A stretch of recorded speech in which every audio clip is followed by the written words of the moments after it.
Perhaps Trump is insane. I mean, I don't know, but he's definitely unwell, right? I mean, everyone can see this and ask themselves, what's happening here? They even said, yeah, but all of them, and they didn't correct her once, and they corrected me everything I said practically, and I think 9 times or 11 times.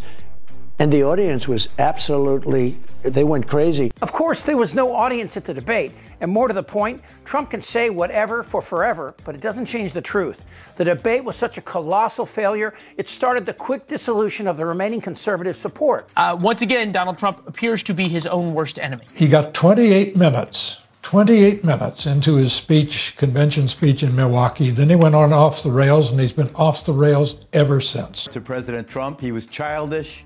He was creepy. He was cringy. That thing about eating dogs, they eat dogs, he was obsessed with it. He spewed lie after lie after lie after lie. And I'm glad that the moderators did fact check some of them. For the debate, as he is now, Trump is prepped on all his bullshit talking points. And then he shits the bed. Here's what his people tell him to do. Scare white suburban women with images of black and Hispanic men attacking them. Then say millions of rapists and murderers are coming into America and it's Harris's fault. And then say you had the greatest economy ever and the stock market is because of you. And say you actually helped women by giving abortions back to the states. But it's Trump, so instead of saying any of that, here's what comes out of his mouth. Joe Biden, and now we're giving somebody else. Heavy into the transgender world, heavy into lots of different worlds. You have people dying financially because they can't buy bacon. If you look at Martin Luther King, when he did his speech, his great speech, and you look at ours, same real estate, same everything, same number of people, if not, we had more. President Xi of China and I were very good friends. We met right here, right in that, except we had a beautiful sofa there. It's a hard room because it's very big, if you know. So this is worth $18 million. And Trump can't even fundraise without sliding into crazy. Just came out with the new book. It's sold out at just about everywhere, and we're going into another printing immediately, and you'll have it soon. But I would say go out and get it. It's Save America, and that's what we're trying to do. And we will indeed save America. We have millions and millions of people pouring into our country from all over the world. Many of them come from prisons and gangs, and they come from mental institutions. And Kamala Harris recognizes he's nuts, so she lets him keep talking. Harris actually called him after his latest MAGA near attempt on his life to ask him, are you okay? You know that with his mind, and Harris doesn't have to say a word. All of Trump's talking points fall apart like a house of cards in a hurricane. So when I return to the White House, we will stop the plunder, rape, slaughter, and destruction of our American suburbs, our cities and towns. And I think that women living in the suburbs, I keep hearing about the suburban woman doesn't like Trump. Well, I think it's a fake poll, because why would they like me? I keep the suburbs safe. I stopped low-income towers from rising right alongside of their house, and I'm keeping the illegal aliens away from the suburbs. I think that they like me a lot. I think it's a lot of fake polls. We've seen a lot of fake polls over the years. I was not supposed to win anything, and we won the big one. We won it. Now, instead of making up crime statistics because crime is going down, Trump gets racial, implying that people of color are coming after these suburban women. But hey, Donnie, this ain't 1950. Those women in the suburbs are not just MAGA white, they're black, Hispanic, and Asian, and they see right through your bigotry. In what world does a candidate for the presidency of the United States of America get on stage in front of the largest debate audience in history and say that immigrants in Springfield, Ohio are stealing and eating people's cats and dogs? Meanwhile, in Springfield, Ohio, you have bomb threats for schools, you have community hate, you have Proud Boys, and then yesterday, Sunday, your running mate gets on a Sunday morning talk show and admits he made the whole f***ing thing up. That's a lie, and the numbers don't help. As I said, crime in the U.S. is going down. FBI statistics say by a lot, and it's been going down for a long time. And immigrants, they commit 1/12 the number of crimes that Americans do. And where Donnie Diapers once got away with these kind of lies? They're bringing crime.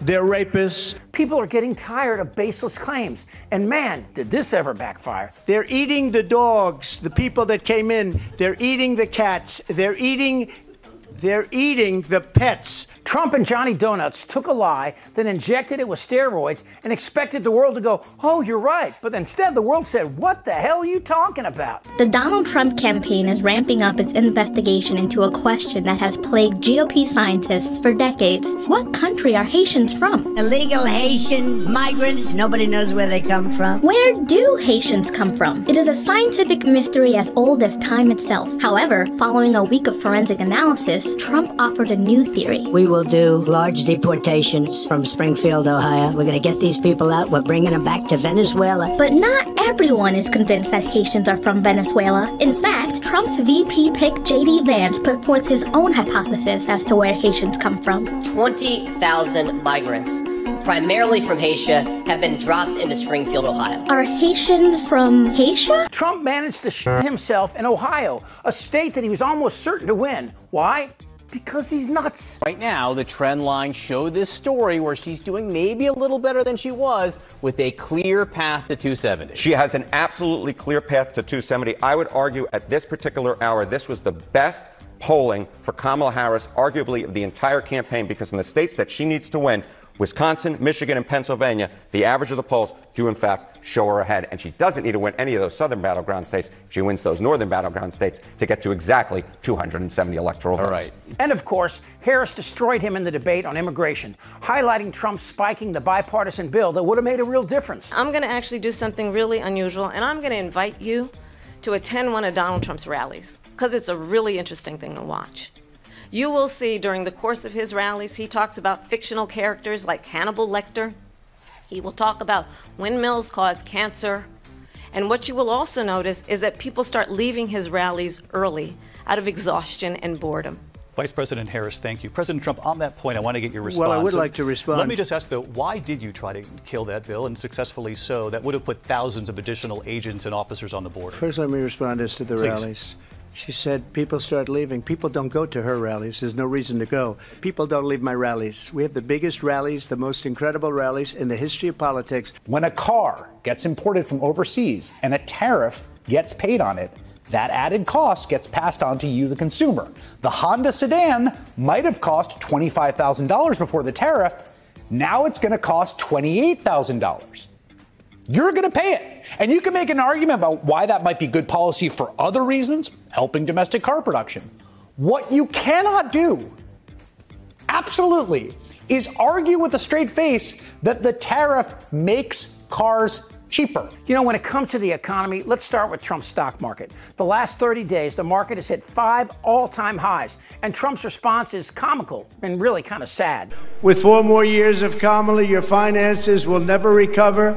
They will only get worse. They're only going to get worse. The stock market, and you have some of the most brilliant people on Wall Street saying this, the stock market is only up because they think I'm going to win. And if we don't win, according to many people, including one of the greatest Wall Street prognosticators, named Scott Bessent. Has anyone heard of him? Remember when he said this? If I don't win, you will have a 1929-style depression. People remember this, and cumulatively, it's weighing on Americans, but especially Republicans who aren't MAGA.